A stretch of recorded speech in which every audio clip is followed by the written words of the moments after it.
नमस्कार साथियों, स्वागत है आपका एग्जाम स्टडी पर। इस वीडियो में हम डिस्कस करेंगे सीटेट के 30 महत्वपूर्ण क्वेश्चन जो आपके आगामी एग्जाम के लिए बहुत महत्वपूर्ण होने वाले हैं, जिससे आपका रिवीजन भी हो जाएगा और आपके 30 क्वेश्चन से कम इसके डबल से ट्रिपल क्वेश्चन बनने वाले हैं।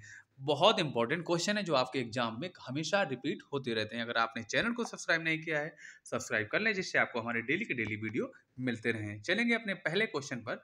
हमारा पहला क्वेश्चन है कि अधिगम लर्निंग को किसके रूप में परिभाषित किया जा सकता है। अगर हम बात करते हैं अधिगम यानी कि लर्निंग को किस प्रकार से हम परिभाषित कर सकते हैं, इसके बारे में अगर हम बात करते हैं, व्यवहारिक गतिविधि हो जाएगा नहीं। दूसरा है कि विचारों का प्रतिकरण, ये भी नहीं है। अगर हम अधिगम लर्निंग की बात करते हैं, जानकारी का भंडारण भी नहीं होगा। सही आंसर हो जाएगा कि बच्चे के मन में क्या है कि उसके व्यवहार में स्थायी परिवर्तन ही करना क्या है अधिगम लर्निंग के, इसको हम परिभाषित कर सकते हैं। यानी कि बच्चे को हम कुछ सिखा रहे हैं, क्या करना है, उसका व्यवहार में बदलाव लाना है। बदलाव लाना कैसा लाना है? बदलाव हमें स्थायी परिवर्तन लाना है। चलेंगे नेक्स्ट पर। नेक्स्ट हमारा क्वेश्चन है कि शिक्षक द्वारा कक्षा में प्रयोग किए जाने वाले निर्देशात्मक दृष्टिकोण में निम्नलिखित में से कौन सा सम्मिलित नहीं होना चाहिए।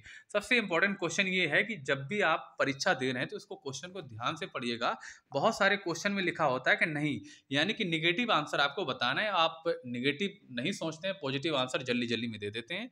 इसलिए क्वेश्चन ध्यान से पढ़िएगा। यानी कि इसमें दिया गया ऐसा क्वेश्चन जो बिल्कुल निगेटिव है। यानी कि बच्चे को आप हमेशा क्या नहीं कर सकते हैं, बच्चे को हमेशा आप दंड नहीं दे सकते हैं। यानी कि बच्चे को आप दंड नहीं देंगे, तो ये हमारा निगेटिव आंसर था। तो कभी भी क्वेश्चन आ जाए शारीरिक दंड या ऐसा कुछ निगेटिव लिखा हो, तो बच्चे को आपको क्या है भैया, छात्र केंद्रित शिक्षा देनी है। यानी कि बच्चे के हिसाब से देनी है। उसको मारना पीटना नहीं है, दंड नहीं देना है, उसको हड़काना नहीं है, उसको डांटना नहीं है, उस पर आपको लेक्चर नहीं देना, अपना ज्ञान नहीं झड़ना है। यानी कि बहुत सारी चीजों को आपको बचाव करना है। अगले क्वेश्चन पे चलेंगे। अगला क्वेश्चन है कि विकासात्मक मनोविज्ञान का पिता किसे कहा जाता है। विकासात्मक मनोविज्ञान का पिता किसे कहा जाता है? तो सही आंसर हमारा हो जाएगा पियाजे को कहा जाता है। इन्होंने संज्ञानात्मक विकास की 4 अवस्थाएं दी थी। अगले क्वेश्चन में इसके बारे में हम जानेंगे। अगला क्वेश्चन हमारा है, किसने संज्ञानात्मक विकास के 4 चरणों का प्रतिपादन किया था। अभी हम ऊपर पढ़ के आए हैं, तो इसका प्रतिपादन किया था पियाजे साहब ने। किसने किया था? पियाजे साहब ने।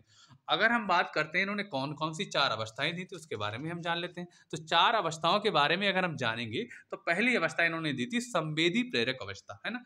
पहली इन्होंने दी थी भैया कि संवेदी प्रेरक अवस्था जो है ना, संवेदी प्रेरक अवस्था जो है, इसका आयु जो होती है दो से 2 वर्ष, मतलब जन्म से लेके 2 वर्ष तक। यानी कि बच्चा जब जन्म लेता है उसके बाद से 2 वर्ष तक जो उसकी अवस्था चलती है, उसे हम संवेदी पेशीय अवस्था या संवेदी प्रेरक अवस्था, जिसे हम इंग्लिश में सेंसरी मोटर अवस्था कहते हैं ना, इसको हम कहते हैं भैया क्या, संवेदी प्रेरक अवस्था। अगर हम जानेंगे दूसरी अवस्था कौन सी होती है, जब हम बात करते हैं दूसरी अवस्था होती है इनकी भैया कौन सी, पूर्व संक्रियात्मक अवस्था, है ना। कौन सी?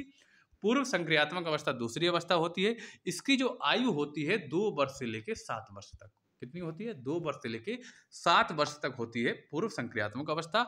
तीसरी अवस्था की बात करते हैं, अगर हम तीसरी अवस्था की बात करते हैं, तो ये हमारी होती है मूर्त अवस्था, है ना। कौन सी? मूर्त अवस्था की बात करते हैं, तो इसका मतलब होता है भैया, ये होती है आयु इसकी होती है 7 वर्ष से लेके 11 वर्ष तक, है ना। और जो 11-12 वर्ष के बाद जो अवस्था होती है, वो हमारी होती है अमूर्त अवस्था, जिसे हम चौथी अवस्था कहते हैं औपचारिक अवस्था या अमूर्त कहते हैं, है ना।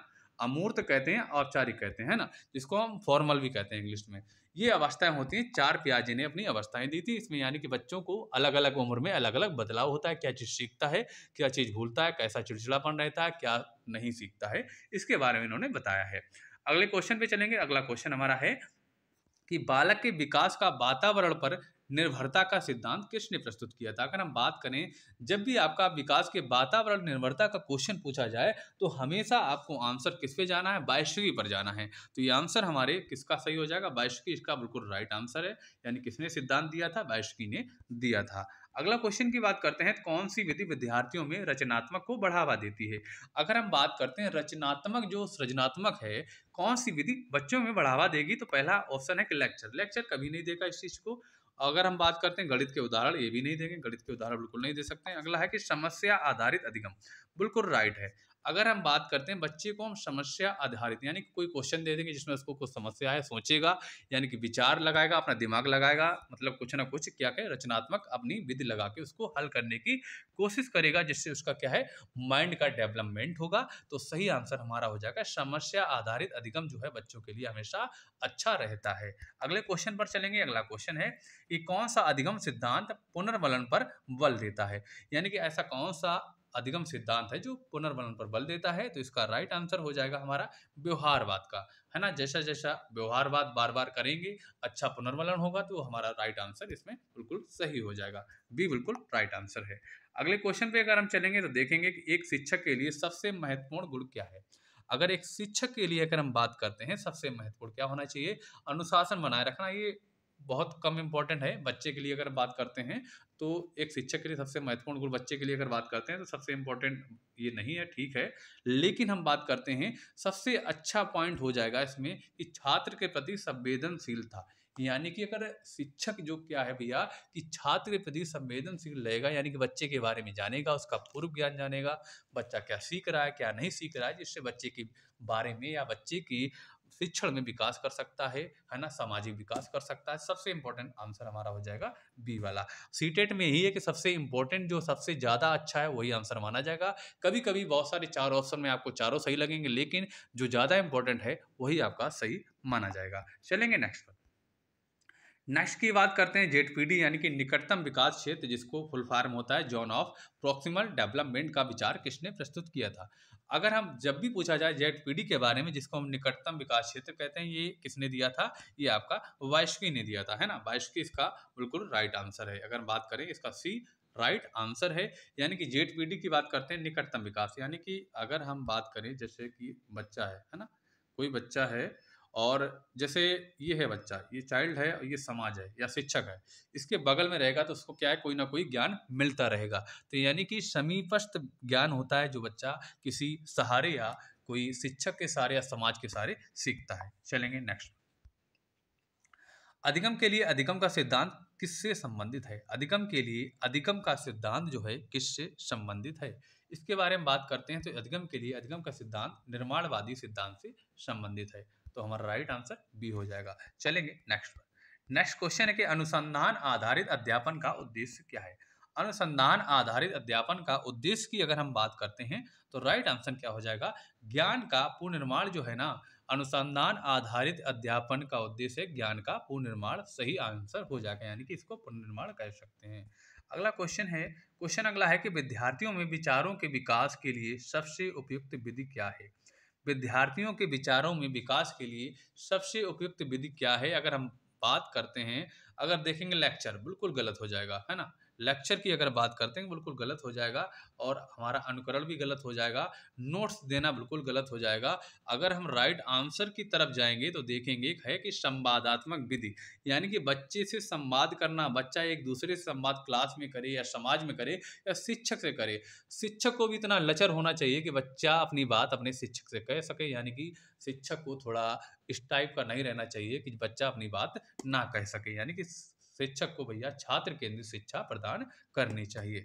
और जिससे क्या बच्चा एक दूसरे से संवाद करेगा तो क्या है कि उसके विचारों में भैया क्या है विकास होगा। विचारों में विकास होगा तो बच्चा कुछ ना कुछ सीखेगा। आगे चलेंगे।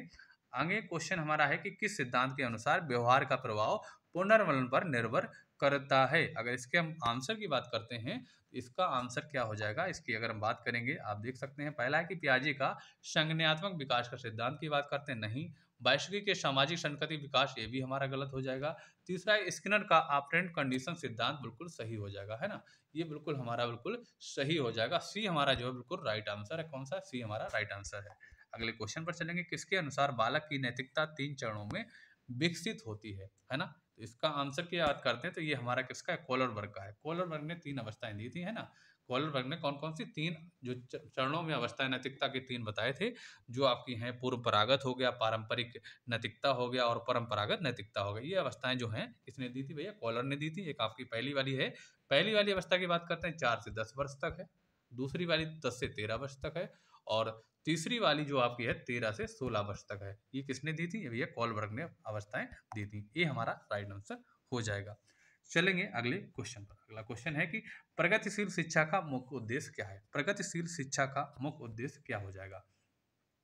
जो हमारा क्या है सामाजिक विकास जो है ना वही प्रगतिशील शिक्षा है। यानी कि एक बार आपकी शिक्षा जो आपकी शिक्षण वाला है, स्कूल वाला, विद्यालय वाला है, कॉलेज वाला है, खत्म हो जाएगा। जो आपका सामाजिक विकास है वो जिंदगी भर होता रहता है। यानी कि प्रगतिशील शिक्षा का मुख्य उद्देश्य है सामाजिक विकास, है ना। चलेंगे नेक्स्ट पर। नेक्स्ट हमारा है कि सतत और व्यापक मूल्यांकन का मुख्य उद्देश्य क्या है?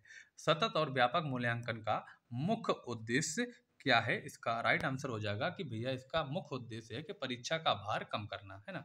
सतत और व्यापक मूल्यांकन का मुख्य उद्देश्य है कि परीक्षा का भार कम करना। यानी कि इससे कि बच्चों को एकदम थोड़े दिन में कोई मूल्यांकन ना कराओ, ना कुछ ना कराओ, एकदम परीक्षा करा दो। उससे क्या है उनको भार लगता है, और बीच बीच में कोई सतत मूल्यांकन होता रहता है तो बच्चों को उसका भार नहीं लगता है। ये हमारा इसका राइट आंसर हो जाएगा। अगला क्वेश्चन है कि रचनात्मक के अनुसार अधिगम में सबसे अधिक महत्व किसे दिया गया है? अगर हम बात करते हैं रचनावाद के अनुसार अधिगम में सबसे अधिक महत्व किसे दिया गया है, इसके बारे में अगर हम बात करते हैं तो सही आंसर क्या हो जाएगा? अगर हम बात करते हैं तो इसमें अनुकरण तो नहीं होगा, अनुशासन भी नहीं होगा, और अगला हमारा है प्रतिकरण। प्रतिकरण भी नहीं होगा, लेकिन सहयोगात्मक कार्य जो है बहुत इंपॉर्टेंट हो जाएगा। सहयोगात्मक कार्य से चाहे बच्चा बच्चा से सहयोग ले, चाहे बच्चा शिक्षक से सहयोग ले, चाहे अपने परिवार से सहयोग ले या समाज से ले, इससे क्या होता है रचनावाद का विकास होता है। चलेंगे अगले क्वेश्चन पर। अगला क्वेश्चन हमारा है कि स्किनर का ऑपरेंट कंडीशनिंग सिद्धांत किससे जुड़ा हुआ है? स्किनर का जो ऑपरेंट सिद्धांत है किससे जुड़ा हुआ है, इसके बारे में अगर हम बात करते हैं तो ये जुड़ा है भैया सकारात्मक और नकारात्मक पुनर्वर्ण। यानी कि अगर कोई बच्चा अच्छा काम कर रहा है और उससे उसे शाबाशी मिल रही है ना, जैसे अच्छा लड़का अच्छी लड़की, तो उसे शाबाशी मिल रही तो अच्छा काम करेगा, वही पुनर्वलन दोबारा करेगा। जैसे आपने किसी से गुड मॉर्निंग बोला, किसी ने बच्चे ने गुड मॉर्निंग बोला, उसको तारीफ मिली तो दोबारा गुड मॉर्निंग बोलेगा। लेकिन उसने कोई गलत कार्य किया, उसको मतलब उसका तारीफ में उसको डांट दिया गया तो वो दोबारा नहीं करेगा। यानी कि अच्छे कार्य का पुनर्वलन होता है, नकारात्मक का नहीं होता है। चलेंगे नेक्स्ट पर। नेक्स्ट हमारा है कि विकास के सिद्धांत में संतुलन शब्द का प्रयोग किसने किया? संतुलन शब्द का प्रयोग किसने किया? इसका राइट आंसर क्या हो जाएगा, इसके बारे में हम बात करते हैं।